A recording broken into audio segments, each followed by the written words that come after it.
바로 평생 돈 걱정 없이 살려면 반드시 가지고 있어야 할 4가지에 대해서 말씀드릴 텐데요. 반대로 갖고 있지 않다면 아무리 노력해도 부자가 되기는 정말 어렵겠죠. 무조건 모든 돈을 통장에 넣어놓을 수는 없지 않습니까? 돈줄남도 그러진 않아요. 자, 이 말은 한 100번 정도 진짜 읊어야 돼. 소비는 왜 70%냐? 30%는 터치하지 마세요. 이 밸런스가 필요하다는 거죠. 요거 한 번만, 한 달만 받아보시면은 필요성이 있는지 없는지는 알게 되는 거 아닙니까? 자본주의 시장 경제에서 가져야 될 4가지의 이런 가치관을 갖고 살아간 사람이 부자가 되는 겁니다.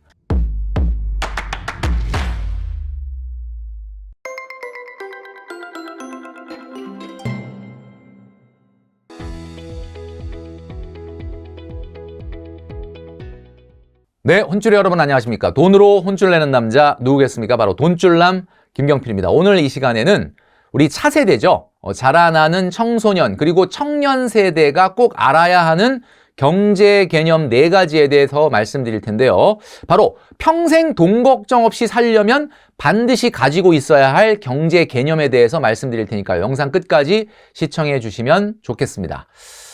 자, 영상을 시작하기 전에 공지사항이 하나 있는데요. 4월 초, 그러니까 4월 4일 7시 30분에 돈줄남의 오프라인 강의가 다시 시작이 됩니다. 3월 달에 한 달 쉬었는데요.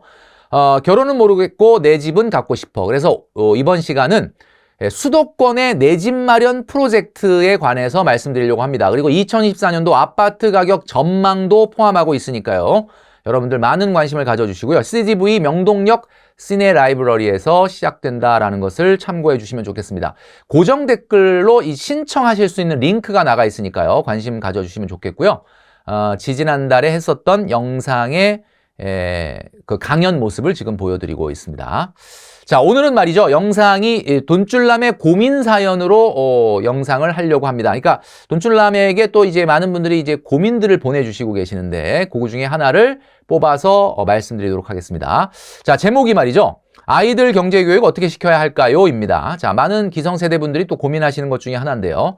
일찍부터 주식 투자를 가르쳐야 하는 건지 그리고 또 용돈은 또 얼마나 주는 것이 좋을까요? 고민이 됩니다. 라고 되어 있습니다. 제가 한번 읽어보겠습니다. 자, 저는 초등학교 6학년, 3학년 두 아이를 두고 있는 40대 외벌이 직장인입니다. 세상 살기가 참 팍팍한 지금 학교 공부도 중요하지만 나중에 아이들을 위해서 어떻게 경제 공부를 시켜야 하는지 걱정이 됩니다. 또 아이들 용돈도 고민인데요. 큰애는 이제 중학교 곧 들어가고 둘째는 초등학교 고학년이 되어가다 보니 간간히 용돈을 주기 시작했습니다. 자, 근데 얼마가 적당한지 또 고민이 됩니다. 아이들은 벌써부터 딱 정해진 월급 형식의 용돈을 원하는데 시험 삼아 한 달에 큰애는 5만 원, 둘째는 3만 원을 줬는데 너무 적다고 입이 대빨 나오네요.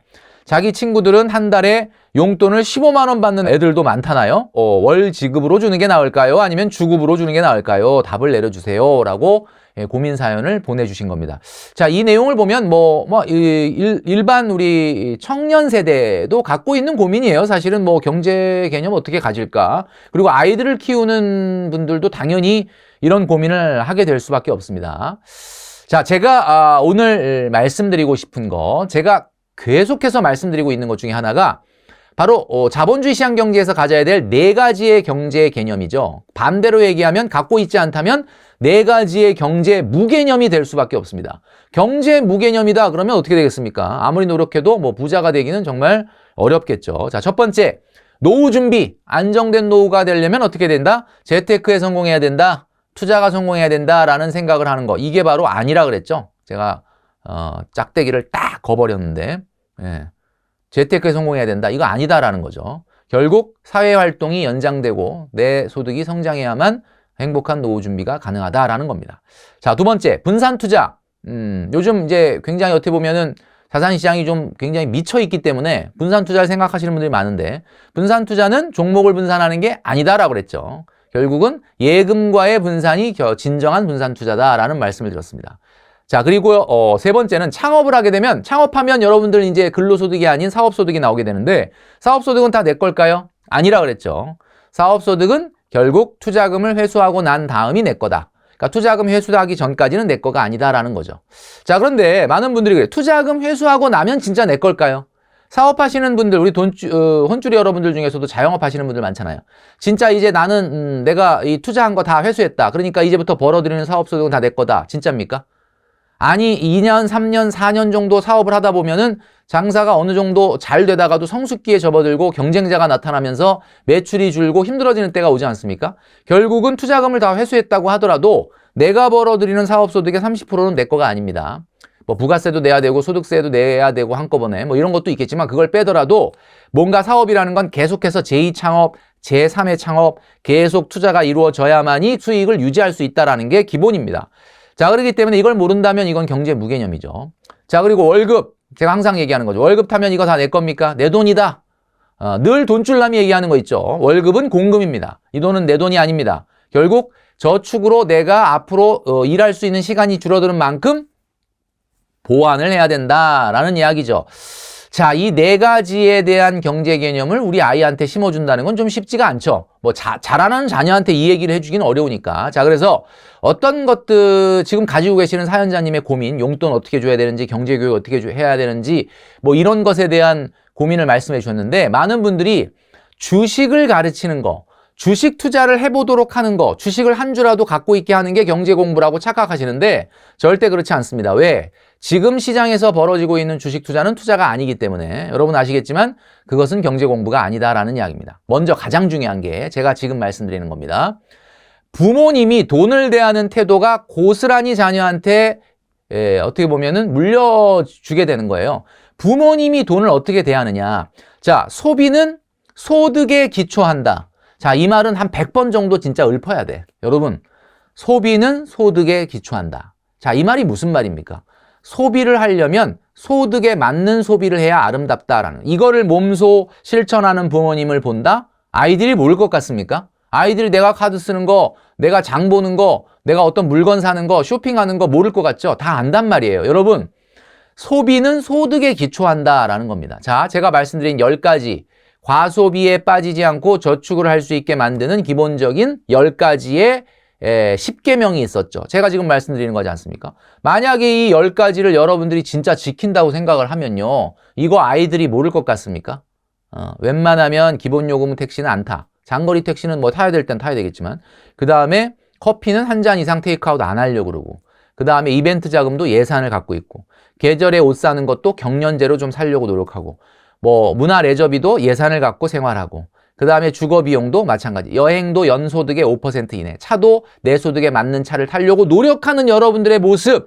그게 바로 여러분들 자녀들의 경제교육입니다. 주식 가르치는 게 경제교육이 아니고요, 여러분.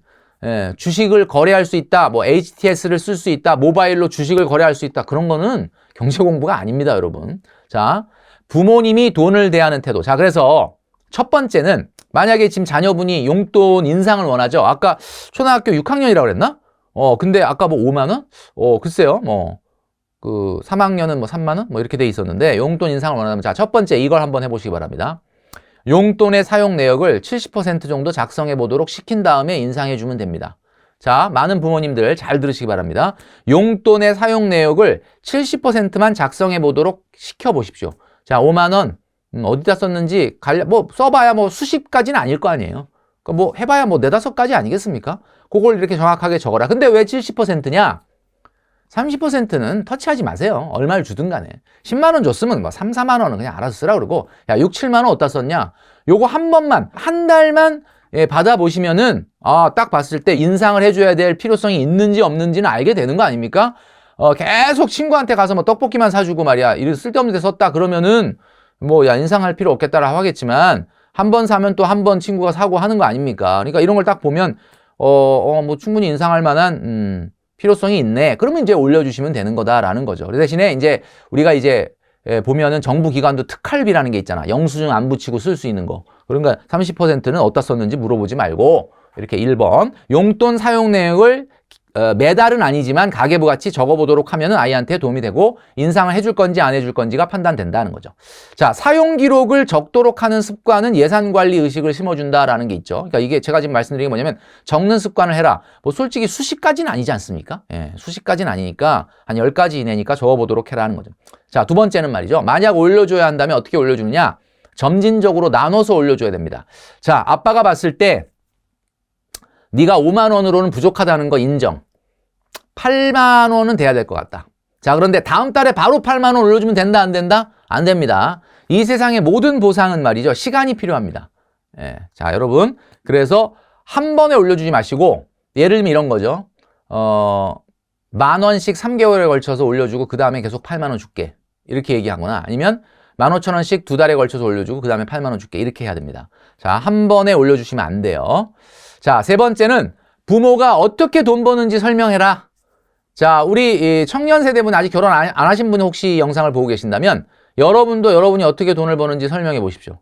여러분이 여러분한테. 자, 자녀들한테 가장 중요한 거 뭐냐면 우리 청년 세대분들도 마찬가지고 부모님이 어떻게 돈을 벌었는가, 어떻게 벌고 있는가를 설명해야 됩니다. 제가 말씀드렸죠. 소득이라고 하는 것은 누군가의 필요를 해결해 줘야지 생기는 거고 소비는 나의 필요를 해결하면 없어지는 게 바로 소비입니다.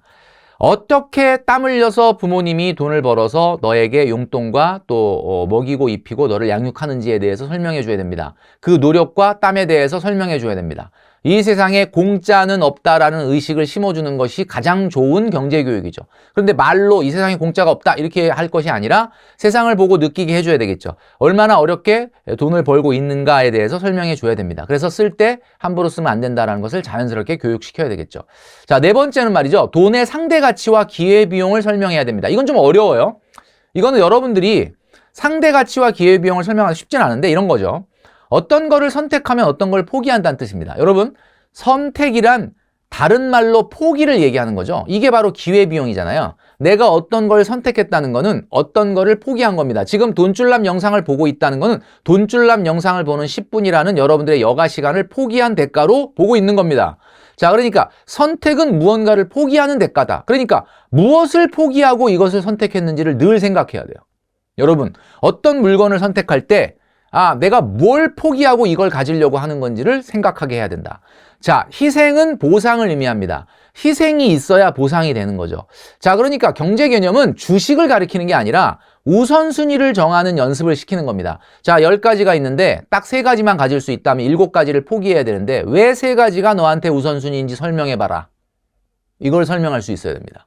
이걸 설명할 수 있는 아이가 경제 개념이 있는 거죠. 그것도 생각 안 하고 3가지를 선택했는데 나중에 보니까 진짜 중요한 것이 포기했던 7가지 안에 있어. 엄마 어떡해. 내가 3가지가 진짜 내가 필요한 건 줄 알고 선택했는데 7가지 안에 진짜 내가 필요한 우선순위가 있었어. 안 되는 거지. 이걸 가르쳐야 되는 거죠. 그렇기 때문에 모든 선택의 우선순위를 정하는 연습. 자, 그게 바로 뭡니까? 바로 예산을 갖는 거죠. 5번째는 바로 예산을 만들어 보도록 해라. 그러니까 무조건 용돈 8만 원, 10만 원 주고 끝! 아니라 자, 그 안에서 학용품 사는 거 10,000원, 2만 원은 뭐 간식, 3만 원 너 갖고 싶은 거 이런 식으로 예산을 만들어 보도록 한번 시켜보십시오. 제가 귤 5개 예를 많이 들고 있는데 귤 5개, 첫 번째 귤 얼만큼 만족하냐? 100. 그 다음에 두 번째 귤 먹으면 70만큼. 그 다음에 세 번째 귤은 50만큼. 네 번째 귤은 30만큼. 그 다음에 5번째 귤은 20만큼 만족을 하죠.